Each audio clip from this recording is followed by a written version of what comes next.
them. Great staff, Wilkes Elementary, just let y'all know, we great in there. So some people see me different. You know, they see me at work, I'm one person. Even my friends since, you know what I'm saying, we was diapers on big wheels. You know, more. They see me different. Everybody see me different wherever I'm at. You know, everybody, you know, you change, you adapt to your environment, you change. But one thing everybody gonna see the same is when I step on stage. I'm the same person. I never change. I'm gonna go full energy. Some may kind of advertising for my book. It's just hear me out.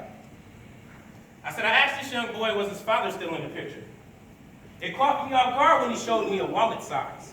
He started shaking. You could tell his heart was racing, eyes glazed as a tear formed in his eyes. Told me a story about how his father left him. Made him another statistic in a world that doesn't always accept him. Teachers and staff in the schools don't understand his pain or can relate to him, so they call him a problem child and start to reject him.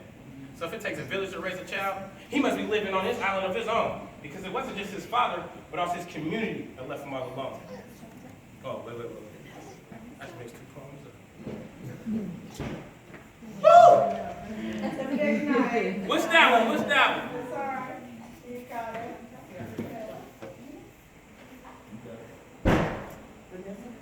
Yes. Oh, right here. Oh, sorry.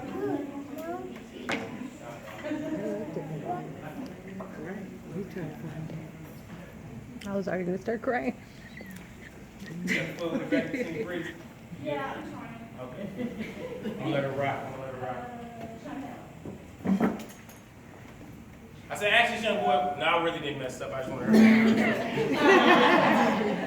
I said, ask this young boy, was his father still in the picture? Caught me off guard when he showed me a wallet size. He started shaking. You could tell his heart was racing, eyes glazed as a tear formed in his eyes. Told me the story about how his father left him. Made him another statistic in a world that doesn't always accept him. Teachers and staff in the schools don't understand his pain or can relate to him, so they call him a problem child and start to reject him. So if it takes a village to raise a child, he must be living on an island of his own, because it wasn't just his father that left him. I said he must be living on an island of his own, because it wasn't just his father, but it was the community that left him all alone. A shame. And no disrespect to protests and things that's happening around the world, but when we gonna take a stand in our own neighborhoods to make a change? We got young boys in our own cities with their arms stretched out, crying for help, and people walk right by them, scared to lend a hand. To me, that's kind of strange.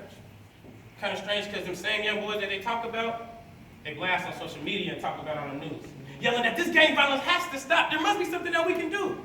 But you can't. Because nowadays, community centers are about money and politics. And if you don't got $5 to go play hoops in the gym, you get kicked out of it.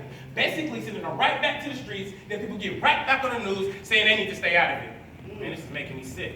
We need to have something for these young boys to do. Not robbing them for what most of their parents don't have. To me, that doesn't make any sense. But I guess the rich gonna stay rich, the poor gonna stay poor. These young boys still gonna stay lost until their father step up in our community. How about that much more? Where's the love? I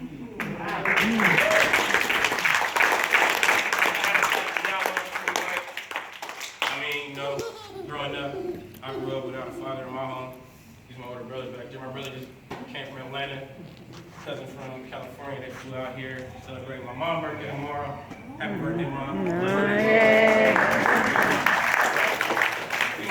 March babies, you know. So. But yeah, I'm gonna do one. This is not just what I write about, not necessarily just about me.